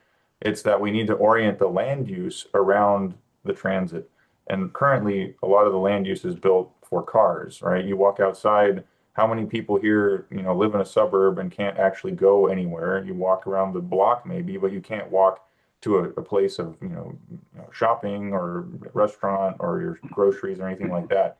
I've worked in transit for a long time, and transit, in my opinion, is a pedestrian range extender, if you will. You walk to the bus, you get off the bus, and then you're a pedestrian again. So unless those places, point A and point B, are walkable, yeah, no one's going to ride it. It's not that the bus is a failure inherently. I've been to other countries, and buses and trains work just fine, and they're efficient, on time, and frequent. But it's because when you get on, there's somewhere to be, and when you get off, there's somewhere to be, right? That's not the case in a lot of American cities. So I just wanted to add that. I agree 90%. Patty?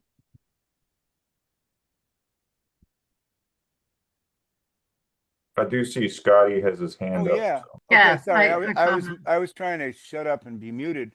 I want to hands high, heads up for Lukas because I'm a planner also, and in that training we were acutely aware of the pattern of land use that has emerged over the last 50 years. There's a general stat nationally, it's a loose thing, but from the early 70s through the 90s, the urbanized grid doubled in the United States, and that's definitive of sprawl. North St. Louis County is an unsustainable landscape on that basis. It is entirely been altered by freeway corridors, which have changed retail patterns and favored the oligopoly marketing that we now face. And what's interesting to me is that in trying to create a viable bus system, they've had to create a thing called transit centers and basically create nodes which used to be natural connections in a sustainable urban grid, 80, 90 years ago. So the discussion about transportation is inextricable from the discussion about urbanization. And I like to quote Ian McHarg, who was a prototype of a mentor in our field, wrote the book Design with Nature, but he was a wry old Scotsman, and he was infamously quoted as saying, I've never met a transportation planner I didn't want to throttle. I'll leave it with that. Thank you. Oh my gosh. Okay. Kent? Hi.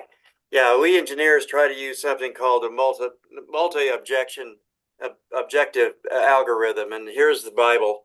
This is out of Cornell, and it contains a lot of optimization algorithms. Some of you may be familiar with this, but that is how we can do multiple objectives with a mathematical or configurable methodology.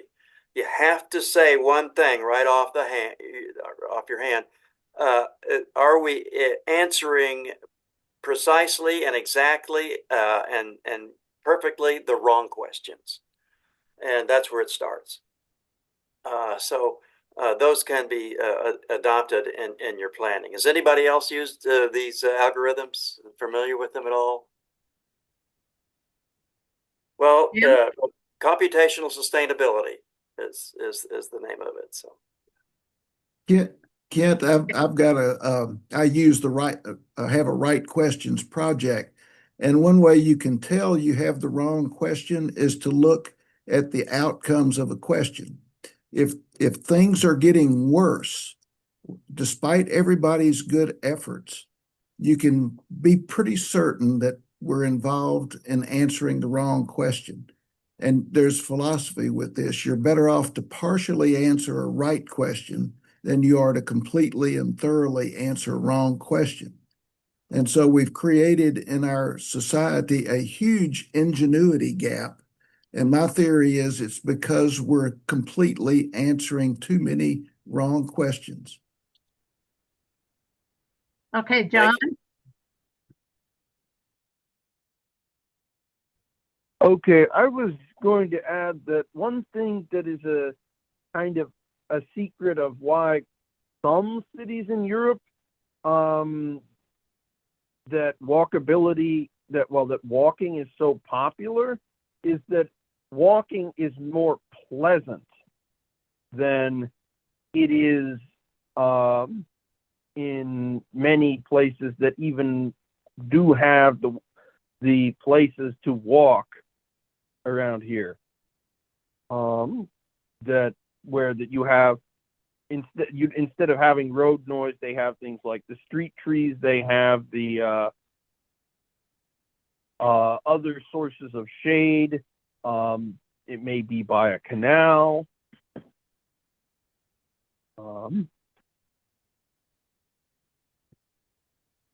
And only other thing is that obviously a bus is going to be better than a car, but that it has been shown that an EV does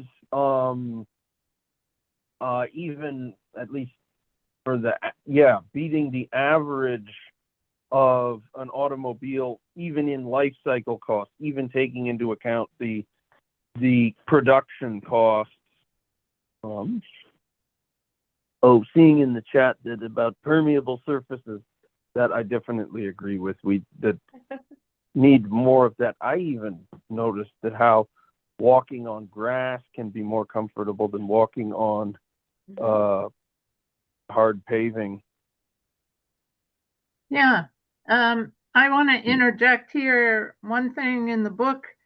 Jeremy Brecker wrote The Green New Deal from Down Below. He studied and followed working class unions and their involvement or non-involvement in the Green New Deal. And that book depicts that the electric cars have not been the panacea that most people thought of, that the Green New Deal espouses, because it only encouraged more and more and more driving. And then another side of the electric vehicles are the battery fires and the knowledge that to make an electric car, it's an extractive part where you take the Earth's resources out of the earth, often at the expense of third world countries. But I encourage everybody to look at the Freeway Fighters Network website, because there's a thing called the shoulder bus. And in California, I think they're starting to do this, allowing buses to go on the shoulder of the road.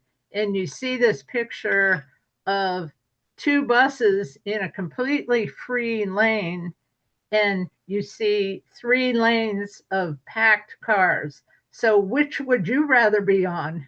The bus that can go pretty carefree, or the sit in the traffic?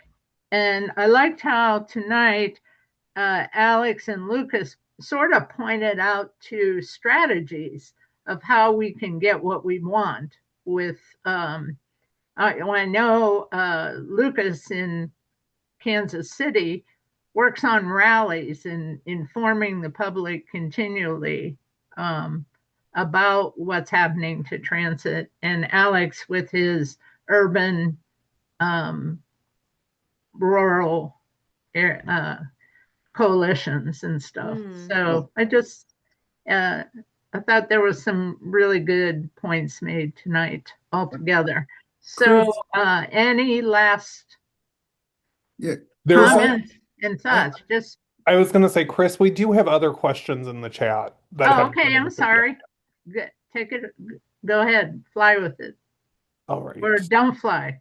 Give me just a second. So the next question comes from Rita, and I apologize if I mispronounce your name, Maniotis. What is considered the minimum population needed to support a mass transit system? Good question. Chris, I'd like to just suggest something. Dorothy Wiley, who you reached out to initially, and I were asked to co-author a Union of Concerned Scientists report. It was completed last year. It's called Freedom to Move, Investing in Transportation Choices for a Clean, Prosperous, and Just Future. It's really got a lot of helpful information for this issue. And the one thing to be clear about is that being green needs to first and foremost recognize reducing consumption. A lot of the green movement pretends that we can continue to consume at the ever increasing rate that we are. And that's the biggest fallacy. It'd be much better to promote conservation and reduce consumption, returning to local economies as opposed to national economy. So just a few things, but I would encourage Googling that Freedom to Move Union of Concerned Scientists report. I think it's very appropriate for this conversation. I wonder if we could include that source in the recording. I mean, sending it out when people get the recording to make sure, that sounds great, Kim. I'm sure we can. I'll talk to Chris when he gets back. Okay, I didn't mean to squelch. Was there anybody else? So questions? we did have the question of hold on just a second. What's considered the minimum population needed to support a mass transit system? Yeah. That's a good question. I might be able to help answer that, but I don't think there's a scientific rule for how to determine that. I think that, again, it's the denser a community is, the easier it is to serve with mass transit, but it depends on what you define as mass transit. If you're talking about a subway system or like a light rail or something like that, yeah, you might need more population to fill up the train cars. But a bus or smaller system, for example, you wouldn't really need to have a much different kind of population than we do now. It's really just how it's configured, right? So one of the things I'd like to point out is if you go down, we were talking about stroads earlier. Kim was bringing that up. When you go down a stroad, what do you have? You have these strip malls, right? What's in the front of the strip mall? Parking, a bunch of parking. It's because the parking is designed to serve the road or the stroad that's right out front of it, right? So if you run a bus line on that, which so many American cities try to do, you're not going to have a lot of productivity on that route because there's just not a lot of stuff to get to do when you get off the bus. But if you have that flipped, right, let's say you put the parking in the back and you put the stores on the front, right? You've now oriented that entire street now around a human scale, and you've deprioritized the cars. You put them in the back. But it's not any more inconvenient for the car to get to the store, but now you've made it a lot more convenient for the people to get off the bus that you are theoretically running on this and walk into a store instead of having to walk across an ocean of parking like a Walmart or a Target, So I think that instead of, like, we're talking about asking the right questions, is there a threshold for making it so that mass transit works? Or do we need to reconfigure our communities so that they do work and we don't have to change our population that much, There are little things we can do, and I think a lot of that comes back to land use. What did you build? You know, can you walk to it? Would you walk to it? You know, if you had to. So I think that's how I'll answer that question from my perspective. It's not a question of what's the threshold, it's how are we configuring things. Awesome. And then the last question that I've found in the chat was from Jeff Reese, and it looks like Maureen has already responded. The question is, how much could we reduce our carbon footprint if all airline flights of less than 300 miles were eliminated? Looking at you, Taylor Swift.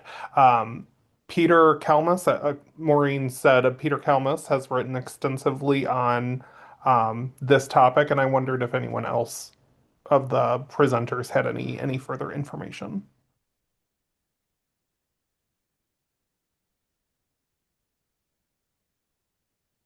Well, I will say in that report I mentioned, there are the report goes into cost. I mean that's a big question that requires a lot of calculation, and this report compares the current status quo and also tells you where the money flows go, who's paying and who's getting the money in the transportation system.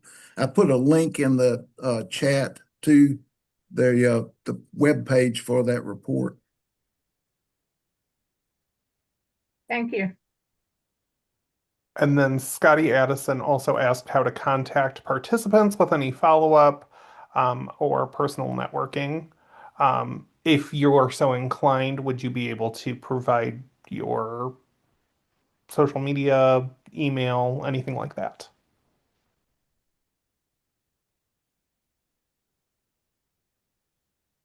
Are you asking me to do so? I don't mind, but how do we compile that Oh, information I'm sorry, for the others? participants. Yeah. And then we can, it could be captured on the recording. Or in the chat. If we save the chat too, Matthew. Oh, okay. Chat works too. So anybody who wants to put their contact information in the chat, do so. Other than that, we are good on questions. Oh, okay. Okay, thank you. And I can't get my thing to. We can hear you, but oh. So Rachael, you got the last word. Well, I was just thinking, if there's enough interest among the members of this group to actually read this, I'd be really happy to organize like a book club or a book discussion at some point. That would make me really happy, actually, because I've been talking about this book for a long time. When I was running for mayor last year, I was thinking, imagining, fantasizing about how I could help make my city more walkable. And this book was so instructive, and I'd love to encourage other people to read it. And if it takes a community for you to read the book, then I can help with that. Title, please. Awesome. What's Thanks. that? Title, please. Oh, Walkable City. How Downtown Can Save America One Step at a Time by Jeff Speck. So Rachael, you want to put your name and contact email? Yeah, I did put it in earlier. Okay. Braaten. My email is braaten.rachel@gmail.com.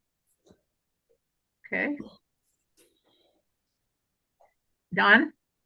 Two things. One, Rachael, we were thinking of, I think it's the same Walk of the Cities book that we were thinking of doing as a reading group for the Green Party of St. Louis. It is done. Oh, it is done. Okay, fantastic. Now, the other thing that I wanted to say is that I think we should be very wary of putting too much emphasis on consumption. I mean, there's two basic sides of pollution. One is production and one is consumption. What I worry about putting too much emphasis on consumption is that puts the blame on the individual as opposed to as opposed to corporations. I mean, the example that people gave great tonight was how General Motors and other companies, people didn't demand cars. Capitalists demanded cars because they could make more money out of it, and so that's what we need to deal with. And I just think in general we need to deal with what is production, because if you don't produce cars, you can't consume them. I mean, everything else. If we don't want to have so much sugar in the food that we eat, there's no point in guilt tripping people to not eat sugar. It's just Food and Drug Administration should pass laws. You can only sugarize the food that's sold to a certain extent. You reduce it each year until food is not sugarized. I mean, you deal it at a social level and you deal it at a production level, and then you would do something that some people might find absolutely horrible, and that's the production process should be democratically determined by the people, by the people who do the work, by the people who do the consumption, rather than the production process being determined by the capitalist. Okay, I think we have, if we don't have anything else now, coming up on January 14th, Jerome, you want to talk about that, and then we'll call it a night. I don't think Jerome's on the call anymore. Oh. Hear me? Okay. Sorry, one sec. Can you hear me? Oh, okay. Go ahead. Can you hear me now? Yes. Oh, okay. Yeah. This has been part A of the 5th Green Transportation Reimagined webinar, because we do one of these every year. Although this year we're doing it in 2 parts. So this is 5A, and January 14th is 5B. And it will be more philosophical. And it seems to be shaping up to be a great debate between people who are really fond of modern transit and people who are not quite so fond of modern transit and would rather walk if we could. So at any rate, it'll be really good. So that's January 14th, part B. And then also on March 3rd, I believe, is the first Wednesday of March, we're planning the first of hopefully a new series of webinars, working title Toward a Green Disability Justice and Universal Design Platform. Every political party, legislature, and labor union ought to have ought to have a disability caucus. If yours doesn't have one, start one up. The Green Party has a disability caucus, but we only have half as many members as we need to be recognized by the National Party. So we have a work to do. We all have a work to do, because if we live long enough, we'll all be disabled in the end. So this is for everybody. So, and of course, we'll certainly be talking about transportation, because every time we have a discussion to brainstorm a disability justice caucus, transportation comes up, because it's really important for people, with disabilities to be able to get around. So anyway, there's a lot coming up. And, the working title of the January 14th session is Brainstorming a Green Transportation Platform for Everybody. Green not being specifically Green Party, but being green or maybe greenish. Right. So it's for everybody.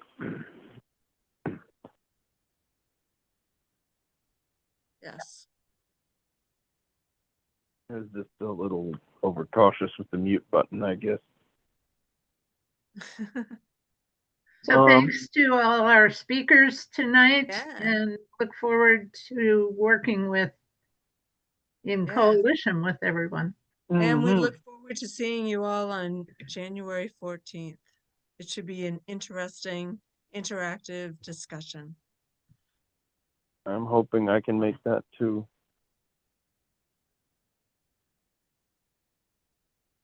Thanks so much. Thanks so much.